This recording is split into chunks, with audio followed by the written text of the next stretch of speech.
Assalamu alaikum. Welcome back to our Casa Notes. I am Kamal Lukman and today our second day. आज हम क्या करेंगे, आज हम कुछ बेसिक टर्म्स को डिफ़ाइन करेंगे अबाउट केमिस्ट्री, ताकि आपकी लर्निंग और इजी हो जाए और आपको चीज़ें ज़्यादा अच्छे से समझ आना स्टार्ट हो जाए। जैसे कि हमारे पास कुछ बेसिक टर्म्स हैं, मैटर, सब्सटेंस, मिक्सचर की टाइप्स हैं। नेक्स्ट आगे हमारे पास सब्सटेंस की टाइप्स हैं, एलिमेंट्स और कंपाउंड्स। अब हम इसमें देखेंगे कि मैटर की कौन सी टाइप्स हैं। मैटर की दो टाइप्स हैं हमारे पास, मिक्सचर और सब्सटेंस। नेक्स्ट हमारे पास है सब्सटेंस की टाइप्स हैं, एलिमेंट्स और कंपाउंड्स। नेक्स्ट हमारे पास मिक्सचर की टाइप्स हैं, एक होता है होमोजीनियस और एक होता है हेट्रोजीनियस। अब हम ये देखेंगे कि मैटर क्या चीज़ है, सब्सटेंस क्या होता है। नेक्स्ट हमारे पास मिक्सचर की टाइप्स क्या हैं, मिक्सचर बनता कैसे है, मिक्सचर की एग्जांपल्स क्या हैं। नेक्स्ट उसकी दो टाइप्स होमोजीनियस और हेट्रोजीनियस क्या हैं। और लास्ट में हमारे पास सब्सटेंस हैं, सब्सटेंस क्या है, एलिमेंट क्या है और कंपाउंड क्या है।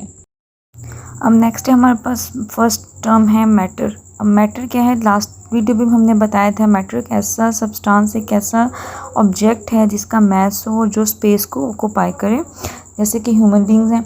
अब ह्यूमन बींग्स क्या हैं, उनका अपना वेट है, उनका बॉडी का वेट है लाइक 30 kg, 40 kg, 50 kg, और वो स्पेस को भी ऑक्यूपाई करते हैं। This is the example of matter. Like human being के अलावा हमारे पास टेबल है, चेयर है। अब टेबल का भी वेट है, टेबल भी जब रखते हैं तो वो स्पेस को ऑक्यूपाई कर लेते हैं, वहाँ पे कोई और चीज़ हम नहीं रख सकते हैं। इन दिस वे चेयर की भी ऐसी ही बात करते हैं, चेयर का भी अपना वेट है और जब भी हम उसको कहीं रखते हैं तो वो स्पेस को ऑक्यूपाई कर लेते हैं। सो this is all about the matter. और नेक्स्ट है हमारे पास सब्सटेंस। अब सब्सटेंस क्या है हमारे पास, अब सब्सटेंस बेसिकली हम मैटर को ही लेंगे कि कोई भी चीज़, कोई भी मैटर है उसको हम सब्सटेंस भी कह सकते हैं। मीन्स अगर मैटर अपनी प्योर फॉर्म में है, मीन्स कि उसमें कोई भी और पार्टिकल या कोई भी इंग्रेडिएंट उसके अंदर शामिल नहीं है, this is called as substance. Like carbon. अब कार्बन क्या है, कार्बन के एटम्स होंगे, कार्बन एक एलिमेंट है। अब कार्बन एक एलिमेंट है और वो किससे बना हुआ है, एटम से मिलकर बना हुआ है। तो कार्बन में सिर्फ क्या है, कार्बन के एटम्स हैं, तो एक प्योर फॉर्म में है, इसमें कोई भी इम्प्योरिटीज़, इसमें कोई भी हमारे पास दूसरा एलिमेंट इन्वॉल्व नहीं है। सो this is the example of substance. In this way hydrogen. अब हाइड्रोजन में भी क्या है कि तमाम एटम्स हाइड्रोजन के होंगे, उसमें कोई और सेकेंड एलिमेंट पार्टिसिपेट नहीं कर रहा। सो this is the also example of substance. जैसे कि हम अपने घर की एग्जांपल लेते हैं, तो जैसे कि सॉल्ट है। अब हमारे घर में मसाला बॉक्स में हमने डिफरेंट बॉक्सेस रखे हुए हैं। शुगर का बॉक्स अलग है, सॉल्ट का बॉक्स अलग है। तो वो जो सॉल्ट का बॉक्स होगा उसमें कंप्लीट सॉल्ट है, उसमें कोई भी थर्ड या सेकंड इंग्रेडिएंट उसके अंदर शामिल नहीं है। इन दिस पे जो शुगर का बॉक्स है तो उसमें भी शुगर इटसेल्फ शुगर है, उसमें कोई भी चीज़ हमने और ऐड नहीं की हुई। सो this is the examples of substance. अब नेक्स्ट है हमारे पास फिज़िकल प्रॉपर्टीज़ और केमिकल प्रॉपर्टीज़। अब फिज़िकल प्रॉपर्टीज़ क्या है कि हमने उस सब्सटेंस की फ़िज़िकल प्रॉपर्टीज़ देखनी है कि जो हमारे पास सब्सटेंस है उसकी फ़िज़िकल प्रॉपर्टी क्या है, कि वो दिखता कैसे है, उसकी अपीयरेंस क्या है, कि वो सॉलिड है, लिक्विड है, गैस है। As we all know that there are 3 states of every substance, solid, liquid और गैस। जैसे कि वाटर है, हम जो घरों में इस्तेमाल कर रहे हैं, यूज़ कर रहे हैं, वो लिक्विड फॉर्म में है। अगर हम उसको बॉयल कर देते हैं तो वो गैस की फॉर्म में, मींस के स्टीम की फॉर्म में आता है। और अगर हम उसको रेफ्रिजरेटर्स में रखते हैं तो वो अगर ठंडा हो जाता है देन वो आइस में कन्वर्ट होता है, तो वो हमारे पास सॉलिड की एग्जांपल आ जाती है। सो बेसिकली जो फिज़िकल प्रॉपर्टीज़ हैं उसके अपीयरेंस पे आता है कि उसका स्टेट क्या है, उसका कलर क्या है, उसकी स्मेल क्या है, उसकी स्मेल पंजेंट है, उसकी स्मेल अच्छी है, उसकी स्मेल इरिटेटिंग है, उसका कलर रेड है, वाइट है, ब्लू है, वो कितना टफ़ है, कितना हार्ड है सब्सटेंस, कितना सॉफ्ट है। सो this is all about the physical properties. और सेकेंड है हमारे पास केमिकल प्रॉपर्टीज़। तो केमिकल प्रॉपर्टीज़ में क्या है कि हमने सब्सटेंस की कंपोजिशन देखनी है कि वो किससे मिलकर बना हुआ है। जैसे कि वाटर है, वाटर किससे बना हुआ है, वाटर का फॉर्मूला क्या है, वाटर का फॉर्मूला H2O है। H mean hydrogen and O means oxygen. When both hydrogen and oxygen combine they give us water. Hydrogen एक एलिमेंट है, ऑक्सीजन भी क्या है, एक एलिमेंट है। जब आपस में कंबाइन होते हैं आपस में रिएक्शन करते हैं तो वो क्या बनाते हैं, वाटर। सो केमिकल प्रॉपर्टीज़ में हमने उसकी केमिकल कंपोजिशन देखनी है। जैसे कि अगर मैं चाय बनाती हूँ फॉर एग्ज़ाम्पल, तो जो चाय है वो किससे मिलकर बनी हुई है, मिल्क, टी एंड शुगर। ये हमारे पास क्या है कि चाय के कंपोनेंट्स हैं। तो this is called as the chemical composition, जिसको हम केमिकल प्रॉपर्टीज़ भी कहते हैं। अब नेक्स्ट है हमारे पास सब्सटेंस की टाइप्स हैं। सब्सटेंस की बेसिकली दो टाइप्स हैं, एक होता है एलिमेंट और एक होता है कंपाउंड। अब एलिमेंट बेसिकली हमारे पास क्या है, एलिमेंट में हम लोग सब्सटेंस की बात, क्योंकि सब्सटेंस की टाइप है तो एलिमेंट बेसिकली किससे मिलकर बना हुआ है, एटम से।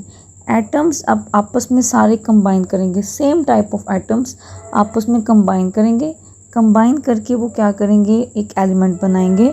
अब एटम्स के क्या होते हैं, एटॉमिक नंबर्स होते हैं। एटॉमिक नंबर्स मींस कि उसके अंदर हमारे पास नंबर ऑफ प्रोटॉन्स हैं। अब इससे पहले आप लोगों को क्लेरिफाई करना पड़ेगा कि एटम्स के एटॉमिक नंबर क्या हैं, इसमें एटम के प्रोटॉन, इलेक्ट्रॉन और न्यूट्रॉन क्या चीज़ हैं।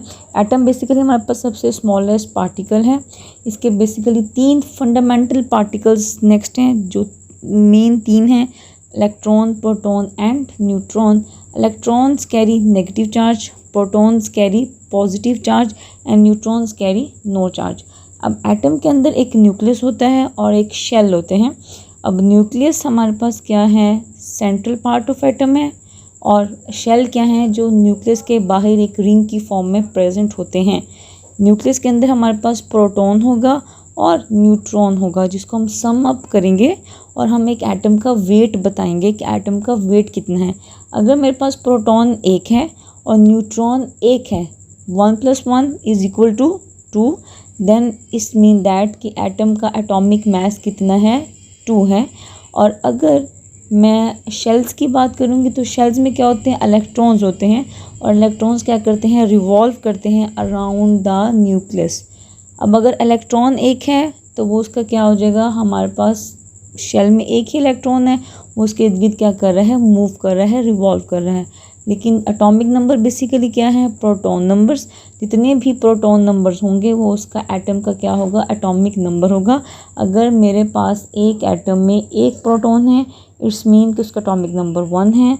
अगर मेरे पास एक एटम के प्रोटॉन्स 2 हैं, इट्स मीन कि एटॉमिक नंबर भी इसका क्या है, 2 है। सिंपल सी बात है कि एटम्स का क्या होता है, एटॉमिक नंबर, जो किस पे डिपेंड कर रहा है, नंबर ऑफ प्रोटॉन्स पे। अगर नंबर ऑफ प्रोटॉन्स 1 है, एटॉमिक नंबर 1। अगर नंबर ऑफ प्रोटॉन्स 2 हैं, एटॉमिक नंबर 2। अगर नंबर ऑफ प्रोटॉन्स 3 हैं तो एटॉमिक नंबर 3 होगा। So this is the examples of atomic number. And then element की डेफिनेशन में क्या था कि उस सेम टाइप ऑफ एटम से बना हुआ है, उनका एटॉमिक नंबर भी सेम होगा, और इनको हम एटम को या एलिमेंट को हम लोग तोड़ नहीं सकते हैं, क्योंकि एलिमेंट के अंदर एक ही एटम है। अगर मैं कार्बन को तोड़ती हूँ तो वो सारे जो मैं तोड़ूंगी तो वो कार्बन के ही एटम्स होंगे, वो कार्बन के ही पार्ट्स होंगे। जैसे कि सॉल्ट है, अगर मैं सॉल्ट को ब्रेक डाउन भी करती हूँ तो वो सॉल्ट ही रहता है, वो चेंज नहीं होता। लाइक दिस वे अगर मैं एलिमेंट को तोड़ती हूँ या ब्रेक डाउन करूँगी तो वो कभी भी नहीं टूटेगा, वो अपनी ओरिजिनल फॉर्म में ही रहेगा। सो इट्स मीन दैट कि एलिमेंट जो है हमारे पास ऑर्डिनरी मीन से या केमिकल मीन से हम उसको नहीं तोड़ सकते हैं। तो एलिमेंट की डेफिनेशन में 3 चीज़ें हैं कि वो सेम टाइप ऑफ एटम से बना हुआ है और उसका एटॉमिक नंबर सेम है, और हम उसको डिकम्पोज नहीं कर सकते हैं, मीन्स कि उसको तोड़ नहीं सकते हैं बाय सिंपल मीन्स। और इसकी एग्जांपल आ जाएंगी, कार्बन एक एलिमेंट है, हाइड्रोजन एक एलिमेंट है, ऑक्सीजन एक एलिमेंट है। अब लास्ट है हमारे पास compounds. This is also the example of या टाइप ऑफ हमारे पास सब्सटेंस है। अब कंपाउंड बेसिकली क्या है, इसमें 2 सब्सटेंस या 2 एलिमेंट्स आपस में कंबाइन करेंगे और क्या बनाएंगे, कंपाउंड बनाएंगे।